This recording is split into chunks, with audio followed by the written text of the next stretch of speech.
Here's the reason you keep losing belly fat and gaining it right back. You're running one single strategy from beginning to end. But belly fat doesn't work that way. It works in stages, 3 of them. And the biggest mistake almost everyone makes is using phase 1 tactics to solve a phase 3 problem. Then they wonder why their body suddenly stopped cooperating, why the scale froze, why the belly that was shrinking last month refuses to budge now. Here's the part that stings a little. The harder you diet, the more you can quietly sabotage the very engine that's supposed to keep the fat off forever. Most people never discover this until it's already too late, until the weight has crept back on, and they're staring in the mirror feeling like a failure again. So today I'm walking you through all 3 phases. What to eat, how to train, and exactly when to shift gears, so you lose the belly and keep it gone. No spending the rest of your life counting every single almond. Stay with me because the 3rd phase is where people either win their body back for good or lose everything. Let's start at the beginning with phase 1, because getting this first part right makes everything that follows dramatically easier. Get it wrong and you're fighting uphill the entire way. Phase 1 has exactly one job, just one. Get the fat off your body. And I'll be honest with you because I usually preach the opposite approach. Normally, I tell people to eat a little more and move a little more. But not here. Not at the very start of this journey. When your first thought in the mirror is, I need this off me, and I need it off fast, then yes, for a defined window, we get aggressive. You eat a little less, you move a little more. Now I already know exactly what you're thinking as you hear that generic-sounding advice right now. You're thinking, that's the most basic advice on the internet, I'm out of here. Stay with me because how you do it changes absolutely everything. Here's the first real shift. The movement you add during phase 1 should not be cardio. I love cardio, I'll defend it all day long, but not yet. In this phase, we let the diet do the fat loss, and we let the training do something completely different instead. Build actual muscle on your frame. We now have solid research showing you can genuinely build muscle even while eating in a calorie deficit. So lift while eating less, and 2 things happen together. You lose fat and you add muscle simultaneously. Why does that matter so much for you right now? Because every ounce of muscle makes the next phase far easier. More muscle means a higher metabolism, more calories burned even while you're sitting completely still on the couch. You're not just losing fat here, you're upgrading the engine itself. Now let's talk about the diet, because there's a trick almost nobody actually uses. Instead of shaving a little off everything until your whole plate feels sad and empty, do this instead. Pick one single macronutrient and it's never protein. Choose either carbs or fats and pull that one thing down. Just one, not everything at once. Which one should you cut? Here's something I've learned the hard way, both from coaching real people and from losing my own excess weight over the years. Some people respond incredibly well to cutting carbs. Others drop weight faster cutting fats. There's no universal answer, and anyone claiming there is hasn't worked with enough real bodies. Fats are more calorie-dense, so pulling them out drops your total calories fast. That's the appeal for a lot of people, and it genuinely works quickly. But carbs pull a different lever entirely. If you carry any degree of insulin resistance, lowering carbohydrates can make fat noticeably easier to burn thanks to insulin. If neither situation applies to you specifically, then honestly, just pick the one you can actually live with day to day. Sustainability wins over theory every time. But here's the one rule you never break. Don't slash both carbs and fats at once. That's not a diet, that's just quietly starving yourself into misery. Your brain will eventually revolt against that approach. Cut one macronutrient instead. Say carbs by half or fats by some amount. Let that single change do its work.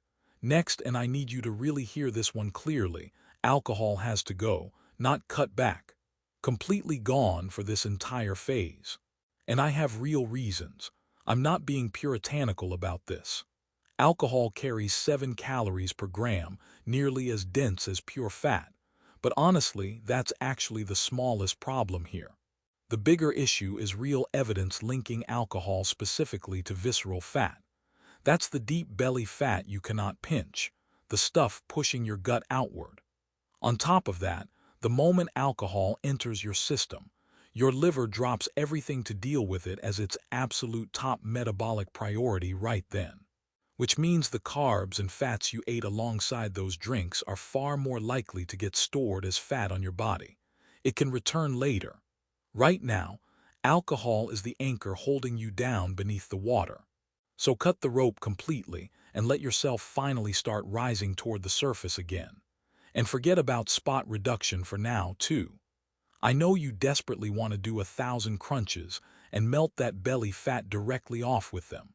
There's actually some intriguing newer research about spot reduction that I'll come back to in a later phase, but this is genuinely not the moment for it. Right now, your training is full-body resistance work. Period. No exceptions, no shortcuts, no chasing the belly directly with endless ob work that won't move the needle. Now here's the heavy hitter of Phase 1, the single thing separating people who stall out completely from the people who actually shred the fat off fast. It's called protein-sparing modified fasting. Don't let that intimidating name scare you off, though, because it honestly isn't really fasting at all in the way you'd think. 1 or maybe 2 days a week, you go very low fat, very low carb, and you eat almost nothing but lean protein for that entire day. Tuna, chicken breast, lean beef, salmon, cod, shrimp. Lean, clean protein sources. And you can genuinely eat a lot of it without much worry at all. Because here's the thing, it's shockingly difficult to overeat your calories when every single bite on your plate is coming purely from lean protein sources alone. This isn't some fringe internet fad, either. It's well documented in the actual scientific literature and used constantly by people who need to get lean fast on deadlines. When you strip out 2 of your 3 macronutrients and leave only lean protein behind, your insulin stays low and your fat and carb calories stay minimal. At that point, your body simply has no other choice available to it. It burns your stored fat for fuel. That's the whole mechanism, plain and simple. But I have to give you a serious warning here, and I truly mean serious. Do not do this more than 1 or 2 days per week ever. Overdo protein-sparing modified fasting, and you will crash your metabolism straight into the ground. Respect the correct dose, though, and it's one of the most effective tools available. Abuse it, and you'll undo absolutely everything you worked so hard to build. So use it carefully, deliberately, and never more than twice within a single week. So how long does this entire first phase actually last for you? Anywhere from a single month all the way up to 6 months or even more. It truly depends on how much total fat you have to lose in the beginning. The goal here isn't to get stage-ready shredded and photo-perfect right now. It's simply getting you down to a lean, healthy place, somewhere around 12 to 15% body fat. And once you arrive there, everything genuinely changes for you. Because now we have to deal with the price you paid to get here. And this is where almost everybody makes their single biggest, most costly mistake yet. Here's the catch that nobody ever warns you about beforehand. When you lose a significant amount of weight, your metabolism actually shrinks down right along with it. That's not a bug in your system. It's your survival wiring working exactly as designed. Eat less and move more long enough, and your brain reacts protectively. It concludes that food must be scarce out there, so it quietly turns your internal furnace down to protect you from an imagined famine that isn't real. Keep pushing hard from there, and you don't just stall out. You completely crash. This is exactly why people who diet brutally can't recover their metabolism afterward. And honestly, it can hit especially hard for women who have dieted aggressively for too long. Their metabolic rate can drop badly and stubbornly refuse to climb back. So Phase 2 flips the entire strategy completely on its head. Phase 1 was subtract, subtract, subtract over and over. But Phase 2 is finally about adding. Carefully, deliberately, and without gaining any of that fat back in the process. This is the phase almost everyone skips entirely, and it's precisely why they rebound. Here's the actual move. Add 100 calories of food, ideally from protein, because protein is easy to control and your body burns some just digesting it. You burn roughly 20 to 30 of those 100 calories through digestion alone. Then, and this is the part I truly need you locked in for, burn extra. Burn an additional 100 calories, but not on a treadmill. I'm genuinely begging you here. This is absolutely not gym cardio. This is 100 calories from ordinary life. The scientific term is non-exercise activity thermogenesis, but honestly, forget the jargon entirely. It simply means moving more while you actually live your normal everyday life. Walking around, fidgeting, taking the stairs instead of the elevator, playing with your kids, doing the household chores you'd normally find every excuse to avoid completely. Here's a little hack to make this feel real and measurable. Grab whatever fitness tracker you already own and set it to its lowest activity level setting. Then start it while you do something completely ordinary.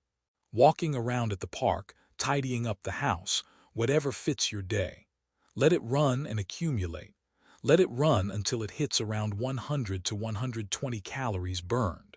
Now you actually know what real daily life movement adds up to, and you can start stacking it.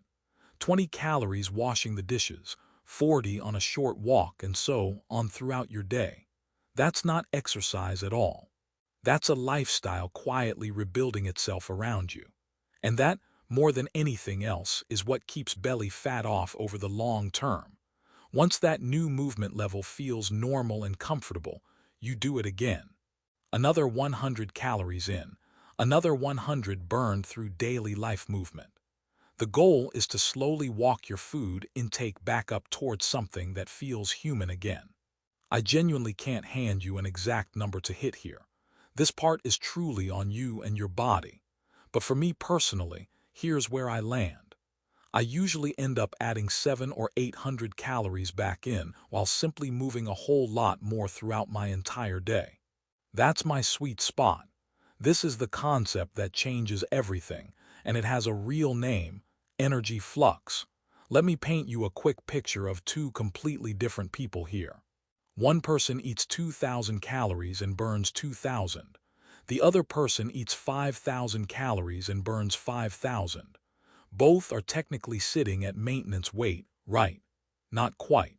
The second person, with all that energy pouring constantly through their system, sits in a far better metabolic state, burning more even at rest, staying leaner easily. A high-flux body is a forgiving body.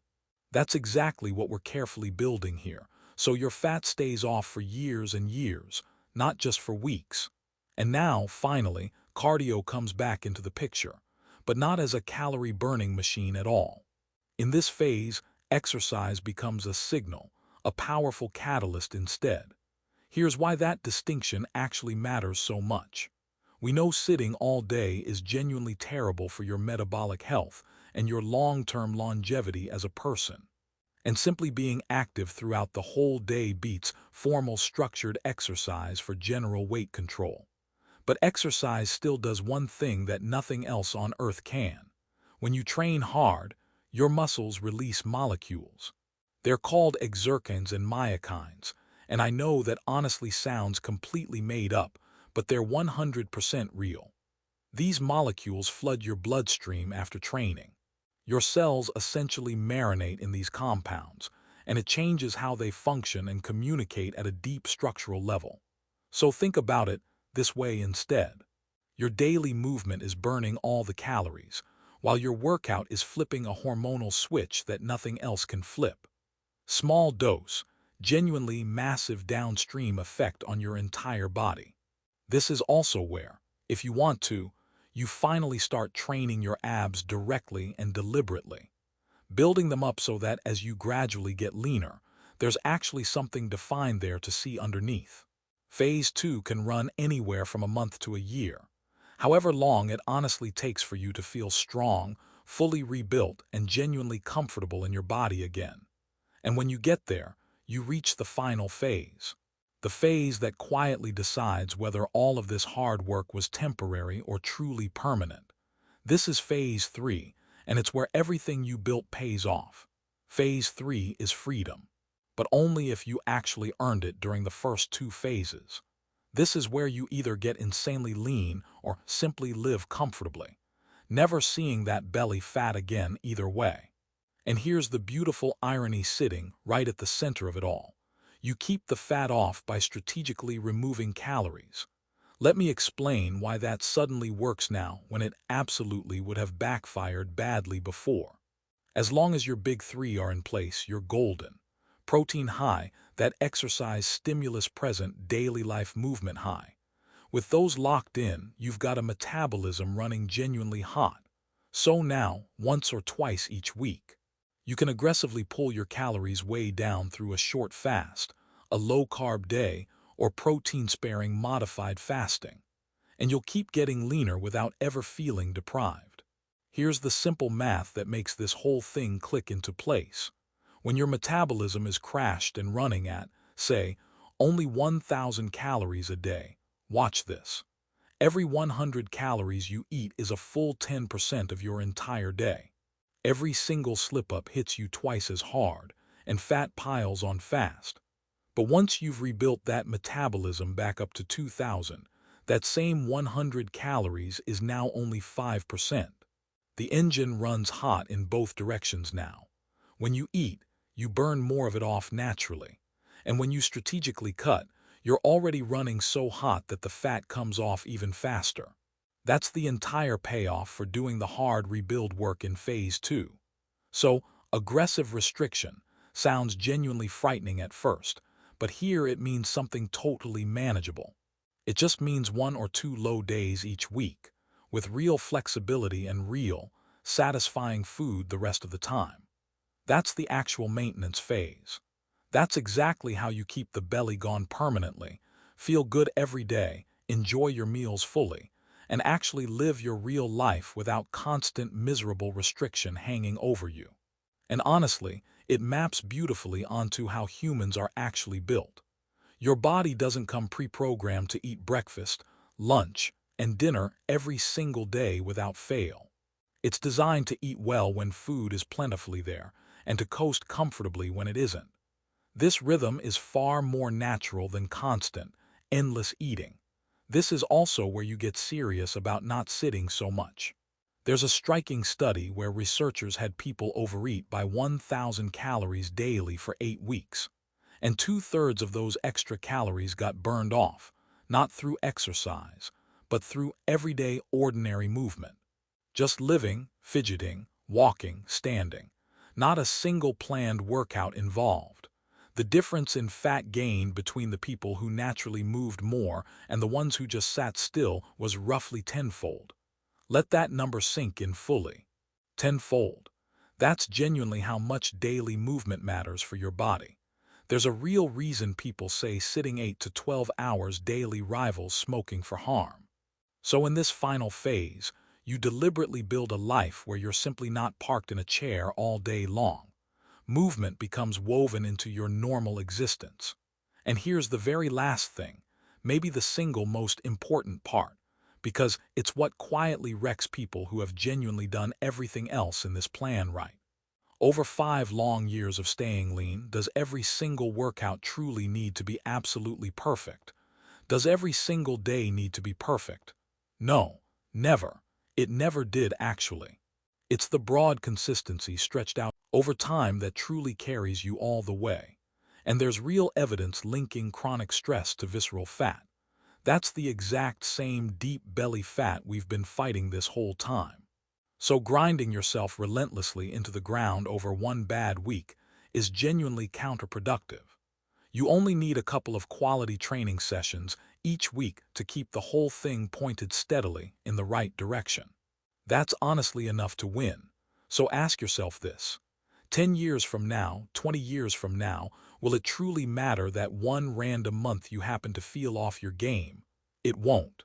What actually matters is that you kept a high, healthy metabolism running underneath it all.